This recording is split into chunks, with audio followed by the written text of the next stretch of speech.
I'd like to share a tip that applies to interactions with humans of all ages. It's something that I've learned from working with young children, but that I've found undeniably applies to adult interactions as well.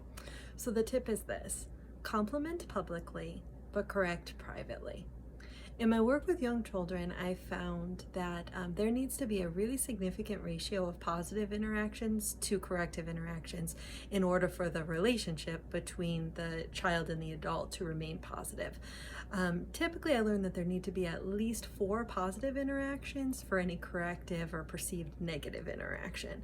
So that means that you need to make a pretty significant positive investment in people before they're open to receiving any type of corrective information from you. Now, where does the public part come in?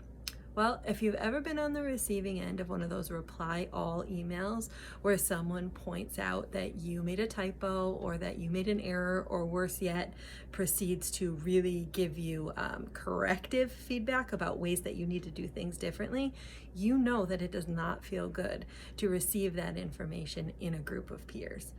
Even if we're not talking about email, if we're talking about a group setting, whether it's a meeting or even a hallway where other people can overhear, if you've been in the space where you feel corrected publicly, it really is an uncomfortable way to feel.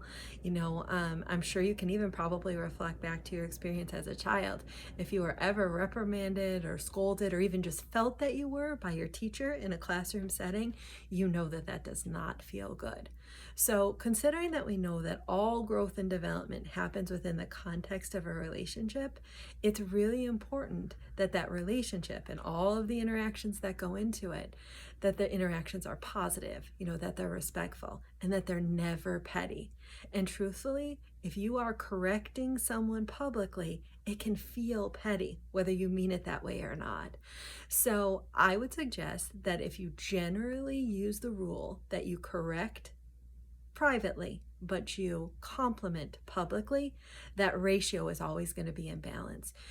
Take opportunities that are public, whether it's in a group email, in a group meeting, or again, even just in the hallway where people might overhear.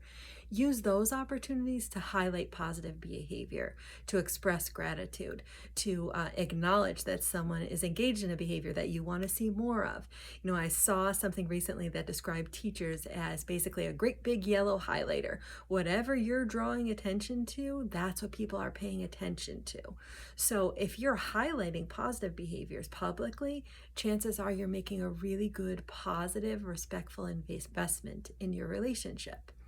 On the flip side, when you do need to take an opportunity to provide corrective feedback, assuming that it's not petty, assuming that it is constructive feedback or that it's necessary feedback, and you're doing so in a respectful way, people are ready to hear that from you within the context of a respectful, positive relationship.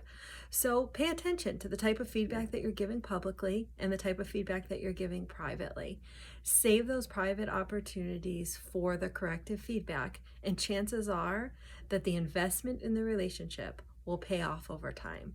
The person that is receiving the feedback is ready to receive it and is open to receive it, and they are appreciative of the fact that you do compliment publicly and correct privately.